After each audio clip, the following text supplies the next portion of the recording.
Yeah, so basically today we'll be going through all 9 types. It's good that if you haven't got any background in Enneagram, even if you have had some background in the Enneagram, a lot of the Enneagram tests out there are not very accurate. Only around less than 50% accurate from my own experience, and it's actually pretty hard to understand.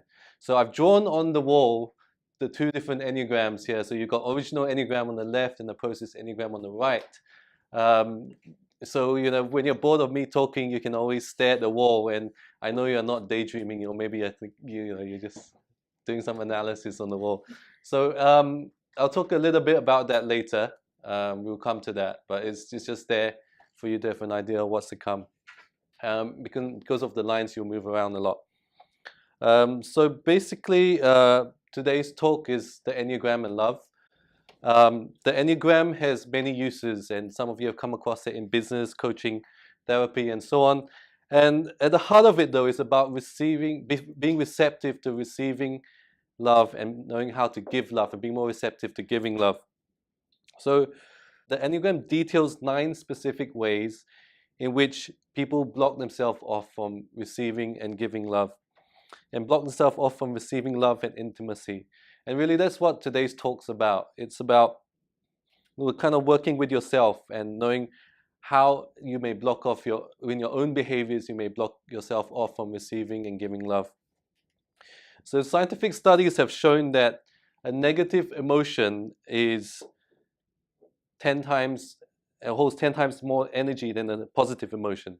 So the 3 negative emotions we'll be talking about today is fear, anger, and distress. And it's basically the avoidance of these negative emotions that results in certain patterns of behavior and results in the 9 different survival strategies of the Enneagram. So just on emotions themselves or feelings are neither right nor wrong. And emotions are all part of being human. So you can get happy, you're sad, you're jealous, you're angry, and so on. These emotions are just what people feel on every day. Sometimes you may not feel it for a while, but sometimes you may feel it on a daily basis. And all these emotions have neither right nor wrong quality about them. But once you feel these emotions, the external behaviors that result from them will result that result from these painful emotions can strain and damage relationships. So today is all about how the Enneagram is used in relationships and how the Enneagram is used in being open to receiving and giving love.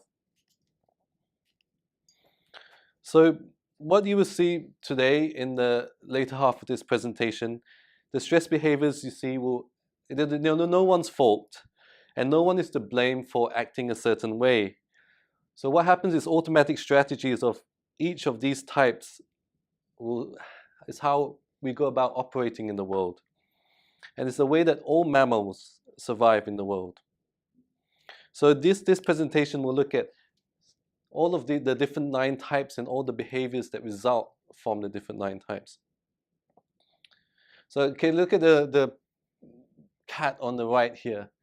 So what emotion is this cat expressing? So head over there. Yeah. Okay, mixture of anger, fear. So yeah, it's could be both. It could be fear or anger. The archbacks normally in the cat is related to fear, and when fear, the cat can also become aggressive. So you got some anger in there. So fear, aggression. How about this mouse over here? Curious. Ratatouille mouse. Now, I guess it's probably hard to see from the mouse face, but scientific studies have shown that if you take a mouse and you move the mouse away from his friends and family and all his other pack of mice, the mouse will start to scream. He doesn't like to be separated from his group. So this is emotional distress, and emotional distress is the emotional habit of the heart types, 2, 3, and 4. And fear is the emotional habit of the mind-centered types, the mental types, 5, 6, and 7, which I've written on the wall here. And lastly, about the lions, what emotion are they displaying? Anger. See, angry, aggressive lions. So anger types are the 8, 9, and 1 type, and they are Anger is the primary emotion of the body center, 8, 9, and 1. So for those of you who are new to the Enneagram, and for those of you who've done some Enneagram tests, what we have to do, you guys do today, is how to find your type in the presentation. And it's also good because your type may change over time, and it's not your underlying type that changes, it's actually how you move around in the world. You will move around the circumference of the circle, you may move across the lines. So who you are today may be different from 1 year ago, 2 years ago, 5 years ago, 10 years ago, in terms of how you show up in the world. And at the same time, your knowledge of yourself is always increasing with age. Your awareness of your own behavior patterns, your awareness of your own thoughts and feelings are different today than it was when you were young or younger. And that may actually cause you to show up as another type. So it's worth going through this exercise today as a fresh pair of eyes. I'm going to present to you all different 9 types in probably a way you haven't seen before or read about before. I'm going to use a lot of images which are far more, I think far easier and clearer to sometimes see your type. So what we have here is what I've written on the board before. You have a body center, heart center, and head center, and you also got the process Enneagram, the 2 different types of Enneagram. So basically, we're going to go through each of these 9 types and the stress triggers and behaviors that limit their ability to give and receive love. And due to movements along the lines, the wings and arrows, you're going to exhibit stress behaviors of all 9 types at some point in your life. And you're also directly connected to 5 or 6 types. So what do I mean by this? Let's take Enneagram type 1, for example. Oh, that's not what I want to do. So if you look at 1 on either here on the wall or whichever is easier for you. So what numbers are the one connected to? If you look to the left, you have, anti-clockwise, you have a 9. That's considered a 1 with a 9 wing if you're in the space between 1 and 9. Or you can be 1 with a 2 wing if you're in the space between 1 and 2. So you have, each type you have 2 wings on each side. So the saying goes in the Enneagram schools and theories, if you compress 2 of your wings together, you get the main type. So the 1 is a kind of a combination of the 9 and 2. You squash them together, you get a type 1. So these 2 types are very interrelated to each other. 9 and 1 are very close, 1 and 2 are very close.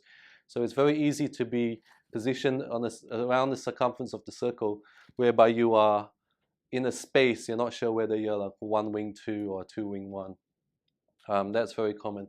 At the same time, you can move along the line. So 1 is also connected to 4 and 7. It's called the 1, 4, 7 triangle, the idealist triangle. So what can happen if you look at the process Enneagram is how you can move under stress or growth. And I mean, I'll just keep it simple here, but under stress, the 1 would move towards 4. So if you're a stressed out 1, you may show up as 4. If you're a 1 who's a bit more relaxed, you may show up as 7. And you may type as a type 7, and you may show up in Enneagram test as a 7, but actually your core underlying type is a 1. So you see the 1 in itself, if your type 1 is your core type, you could easily type as a 9, a 1, a 2, a 4, and a 7. You could type as 5 different types quite easily without even moving around the circumference of the circles or looking at wings. You look at type 2. Let's look at type 2. 2 is a little bit more complicated than 1 in the sense that you're not only connected to 1 and 3 on the original Enneagram diagram in the top right-hand corner of the screen. You're also connected to 4 and 7. On 5 and 8. So you have 1, 2, and 3. It's also a core part of the 2.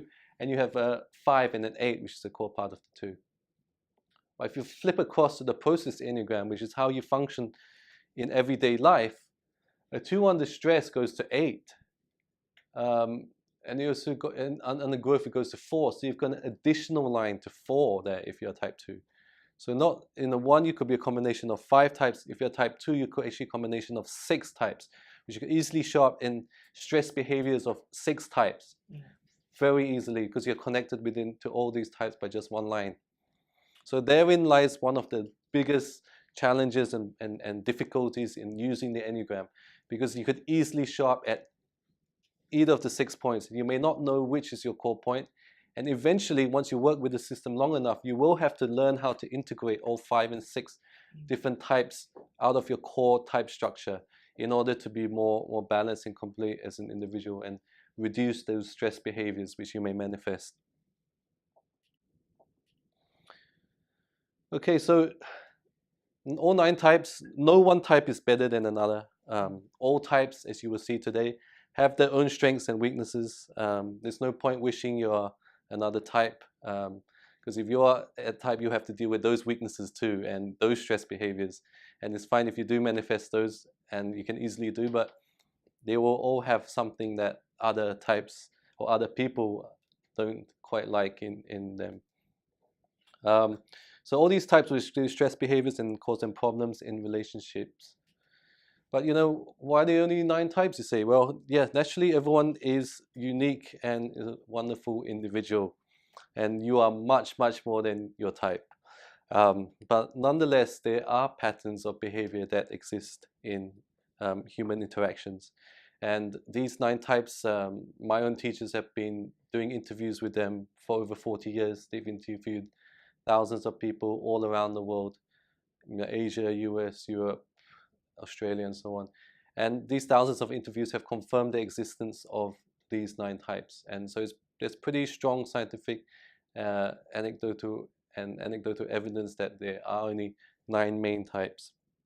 But again, you're very unique and you're very different, and how you show up as a 1 will be different from other 1s and so on. But you will have some things in common that are similar, such as the fact that all humans basically have 2 eyes, not 3 eyes, or 2 arms, not 4 arms. So there's some things you will have in common with other people of your type. So to the exercise that you'll be just about to do, we're going to go through each of the 8 behaviors. So tick which one of the stress behavior descriptions fits you, and take your first impression. Don't think about it too much. So do not overthink. Answer honestly and accurately. So this is an exam, but the more accurately you can answer, the easier it will be to find your type. And take also note of which are the stress triggers and behaviors cause the biggest reaction in you. So often that gives the biggest clue as to what your type is. So don't worry or think about other people and what other people's types are. This is the time for you guys who are here today. You've taken all the time out to come today. So take this time out for yourself and to get to know yourself better and examine areas of your own life that you may not have thought of before. So let's move on to the first type of the Enneagram.